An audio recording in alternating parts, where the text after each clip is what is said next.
Hello मेरे प्यारे बच्चों, स्वागत है आप सभी का एसपी स्टडी क्लासेस के एक और बेहतर वीडियो में।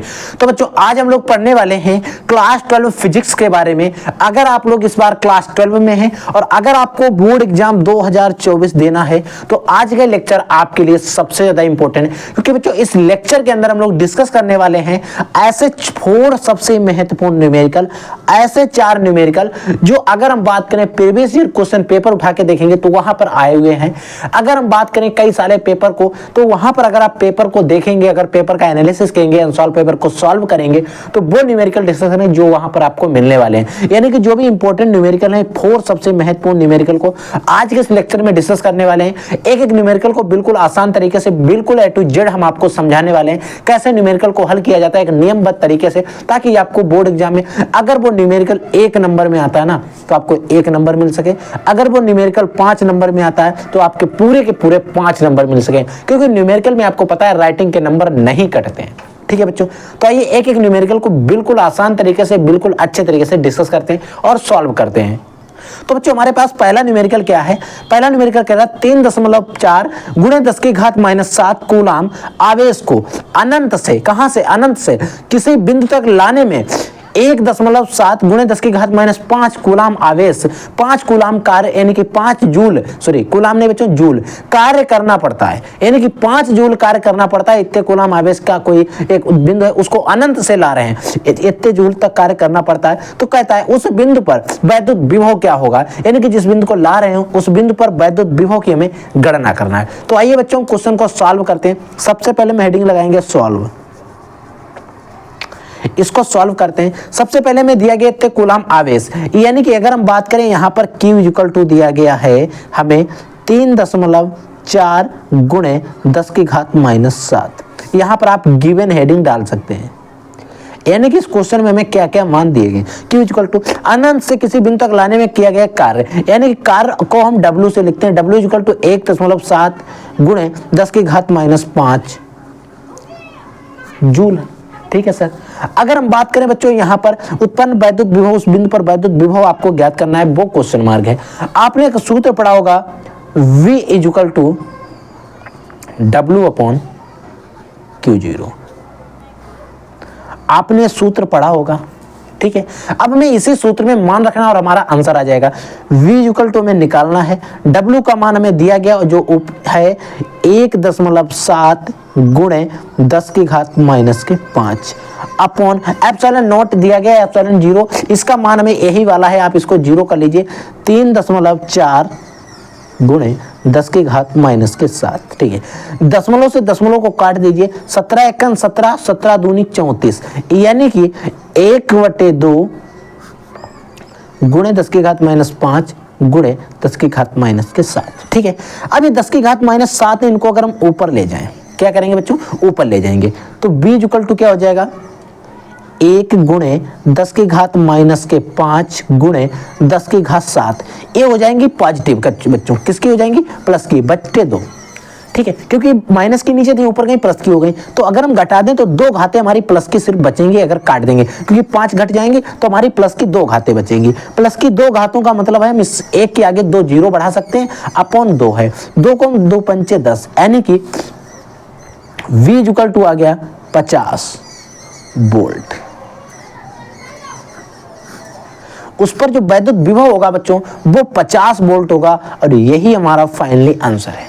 ऐसे आपको न्यूमेरिकल को हल करना है, सॉल्व करना है। समझ में है? अगला न्यूमेरिकल देखिए। अगला न्यूमेरिकल क्या कहता है बच्चों? 10 की घात -7 कूलाम का एक बिंदु आवेश 1 मीटर भुजा वाले घन के केंद्र पर स्थित है। कितनी?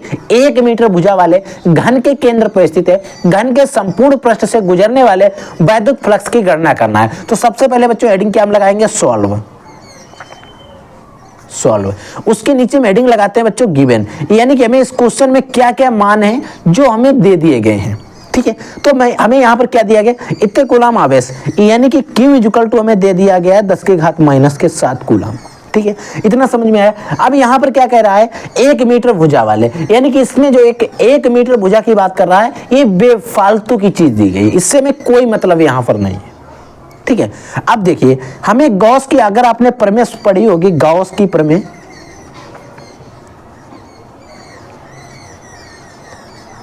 प्रमेय से। गॉस की प्रमेय एक आपने पढ़ा होगा, फाई ई इक्वल टू होता है क्यू अपॉन एप्सिलॉन नॉट। ये आपने सूत्र पढ़ा होगा, गॉस की प्रमेय पढ़ी होगी, ठीक है। इसी सूत्र में हमें मान रखना है, वैद्युत फ्लक्स है जो फाई ई है यही हमको निकालना है। तो बच्चों फाई ई इक्वल टू क्या हो जाएगा, क्यू का मान हमें पता है कितना दिया गया, 10 की घात माइनस के 7 एप्सिलॉन नॉट, इसका मान हमें दिक्कत करेगा। तो बच्चों आपको इधर साइड में नोट कर लेना है, एप्सिलॉन नॉट का मान होता है 8.85 गुणे 10 की घात माइनस के 12, 10 की घात माइनस के 12 है बच्चों, याद रखिएगा, ठीक है। ये इसका मान होता है बच्चों, ये मान जो होता है कांस्टेंट होता है, ठीक है, समझिएगा। अब यहाँ पर हम करेंगे 8.85 गुणे 10 की घात माइनस के 12। अब हम 10 की घात माइनस के 12 को ले जाएंगे ऊपर, तो 10 की घात 7 गुणे 10 की घात 12 ये हो जाएंगे प्लस के बटे 8.85, ठीक है। इधर अगर हम इसको घटा देंगे तो 10 से 12 से 7 को घटाएंगे तो 5 बचेंगी, वो बचेंगी हमारी प्लस की, यानी कि 10 की घात 5 वो प्लस की अपॉन 8.85, इतना बचा। अगर हम 10 की घात 5 है, इसको अगर हम, इसका क्या मतलब है, फाई ई इक्वल टू क्या हो जाएगा, 8.85 है, यानी कि इसके आगे हम 10 1 के आगे 5 जीरो बढ़ा सकते हैं, ठीक है, अपॉन 8.85, 8.85। अगर यहां पर हम दशमलव हटा दें, ऊपर 2 जीरो और बढ़ा दें, 2 जीरो और बढ़ा दें, ठीक है। अब अगर हम इनकी बात करें, 2 जीरो बढ़ाने के बाद जब आप इसको भाग दोगे, इस पूरी संख्या से भाग दोगे तो आ जाएगा लगभग 112.99, इतना आंसर आ जाएगा, और यही हमारा फाइनली आंसर हो जाएगा। आप इसको नोट कर लेना। फिर बात आती है सर इसका मात्रक क्या होगा, इसका तो मात्रक हो जाएगा न्यूटन मीटर स्क्वायर प्रति कूलम, ये इसका मात्रक जरूर याद रखना। इसको आप हल कर लेना, इसको आप भाग कर लेना, इतना आंसर आ जाएगा। अप्रोक्स 113 दशमलव आ सकता है, कोई दिक्कत नहीं, 112 दशमलव अप्रोक्स इतना ही आएगा, 113 भी आप इसी को लिख सकते हो, ठीक है बच्चों। अगला देखिए, देखिए बच्चों, अगला हमारा जो क्वेश्चन कह रहा है, 3.2 वोल्ट की एक बैटरी है, 1.5 ओम प्रतिरोध में 2 एम्पीयर की धारा भेज रही है, बैटरी का आंतरिक प्रतिरोध ज्ञात करना है। तो हम इसको क्या करेंगे बच्चों, सॉल्व करेंगे। हम हेडिंग डालेंगे गिवन, यानी कि इसमें हमें क्या क्या दिया गया है। तो बच्चों यहाँ पर देखिए इतने वोल्ट की एक बैटरी है, यानी कि यहाँ पर एक वोल्ट ई का मान दिया गया है 3.2 वोल्ट, ठीक है। इस बैटरी का आंतरिक प्रतिरोध इतने ओम प्रतिरोध में इसका आंतरिक प्रतिरोध, यानी कि प्रतिरोध R इक्वल टू में दिया गया है 1.5, ठीक है। इसमें 2 एम्पीयर की धारा बह रही, I इक्वल टू दिया गया 2 एम्पीयर, इसका आंतरिक प्रतिरोध यानी कि small r equal question mark, यानी कि 1.1 वोल्ट की एक बैटरी है इसमें, हाँ ठीक है, कोई दिक्कत नहीं। आपने एक सूत्र पढ़ा होगा, E इक्वल टू होता है, E इक्वल टू देखो जो सूत्र होता है, सॉरी I इक्वल टू क्या होता है बच्चों, I इक्वल टू होता है E upon capital R plus small r, ये आपका सूत्र होता है। इसी सूत्र में हमें मान रखना है। तो बच्चों I का मान हमें दिया गया है कितना, 2 एम्पीयर इक्वल टू E का मान हमें दिया गया 3.2 अपॉन कैपिटल R का मान दिया गया 1.5 प्लस स्मॉल r हमसे पूछा गया। इसके बटे में 1 मान लेंगे और इसकी तिरछा गुणा कर देंगे इस तरीके से। तो 3.2 इक्वल टू 2 गुणे 1.5 प्लस कैपिटल स्मॉल r, इतना आएगा, ठीक है। अब अगर मैं 2 है, इसकी मैं दोनों के साथ गुणा करनी पड़ेगी, ये हो जाएगा 3 प्लस 2r इक्वल टू 3.2, ठीक है सर। 3.2 अगर हम 2r इक्वल टू अगर हम निकालें तो हो जाएगा 3.2 माइनस 3, ये वाले 3 जो है इधर आ जाएंगे, इनको 3 से घटा देंगे तो बचेगा 0.2। अब हम अगर r इक्वल टू निकालते हैं तो ये क्या हो जाए, r 0.2 अपॉन 2, 2 एकन 2, 2 एकन 2, यानी कि r इक्वल टू आ जाएगा 0.1 ओम, यानी कि बच्चों जो आंतरिक प्रतिरोध आ जाएगा वो 0.1 ओम आ जाएगा या 0.1 ओम आ जाएगा। समझ में आया। अगला न्यूमेरिकल देखिए बच्चों, अगला बच्चों न्यूमेरिकल कह रहा है किसी परिपथ में 0.1 सेकंड में धारा 5 एम्पीयर से, धारा जो है 5 एम्पीयर से 0.00 एम्पीयर तक गिरता है, ठीक है। और प्रेरित विद्युत वाहक बल 200 वोल्ट है। परिपथ में प्रेरकत्व हमें ज्ञात करना है, यानी कि परिपथ में कितना प्रेरकत्व है उसके बारे में भी बताना है। तो हम करेंगे सॉल्व, फिर हेडिंग लगाएंगे गिवन, यानी कि इसमें हमें क्या क्या दिया गया है, इतना तो करते ही है, ठीक है। अगर हम बात करें इसमें क्या क्या दिया गया, तो बच्चे 200 वोल्ट है, यानी कि E इक्वल टू दिया गया है 200 वोल्ट, ठीक है। इतने परिपथ में, इतने सेकंड में, कितने 1 सेकंड में, यानी कि डेल्टा टी इक्वल टू हमें दिया गया टाइम दिया गया 0.1। ठीक है, ठीक है, कोई दिक्कत।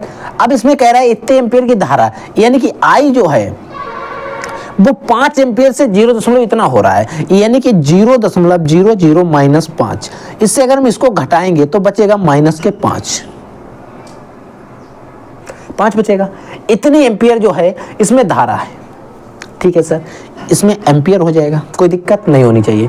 अब हमसे पूछ रहा है इसमें परिपथ में प्रेरकत्व को लिखते हैं बच्चों हम एल से। एल इक्वल टू हमसे क्वेश्चन मार्क है। बच्चों हमने एक सूत्र पढ़ा था, E इक्वल टू, आपने सूत्र पढ़ा होगा माइनस एल डेल्टा आई अपॉन डेल्टा टी। डेल्टा आई भी आप कर सकते हैं क्योंकि परिवर्तन हो रहा है एम्पियर में। ठीक है, ये सूत्र है। और हमें चाहिए क्या, एल है, एल चाहिए।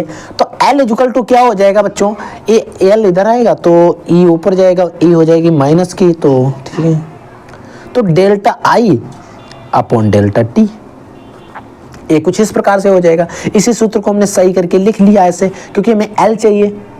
ठीक है सर, अब हम मान रख देंगे ई का मान हमें बच्चों पता है कितना, -200, क्योंकि माइनस लगा है 200 हो जाएगा, कोई दिक्कत। आई का मान में आया है -5 अपॉन डेल्टा टी का मान हमें पता है कितना, 0.1।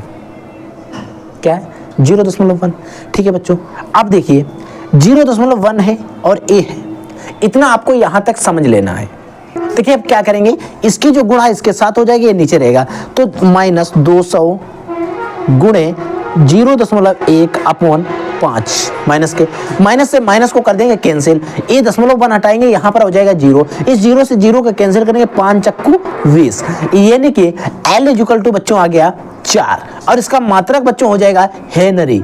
ये चीज आपको याद रखनी है, क्योंकि कोई भी न्यूमेरिकल को हल करते समय उसका आंसर आपको डिब्बे में लिखना है, और उसका मात्रक आपको ज्यादा से ज्यादा हो सके आपको मात्रक लिख देना है। अगर नहीं याद है तब कोई दिक्कत नहीं, लेकिन अगर आपको मात्रक आता है तो उसका मात्रक जरूर लिखें, गलती मत करना। अगर आप मात्रक नहीं लिखते हैं तो लगभग टीचर की इच्छा होगी तो ये आधा नंबर तक काट सकता है, तो आपको मात्रक जरूर लिख देना है। ठीक है बच्चों, कोई भी अगर जिसका भी जैसा भी मात्रक होता है, प्रेरकत्व का मात्रक हेनरी होता है, ये चीज आपको पता होना चाहिए। ठीक है, तो ये थे बच्चों टॉप 4 क्वेश्चंस, 4 इंपॉर्टेंट न्यूमेरिकल्स जो मैंने आपको पढ़ा दिए। आई होप आपको सारे न्यूमेरिकल अच्छे से समझ में। अगर कोई डाउट रहता है, कोई क्वेश्चन रहता है, तो आप हमारे इसी वीडियो के कमेंट सेक्शन में कमेंट करके पूछ सकते हो। ठीक है, ठीक है बच्चों, तो हम मिलते हैं किसी नेक्स्ट वीडियो में। I will take next class, तब तक के लिए जय हिंद, वंदे मातरम।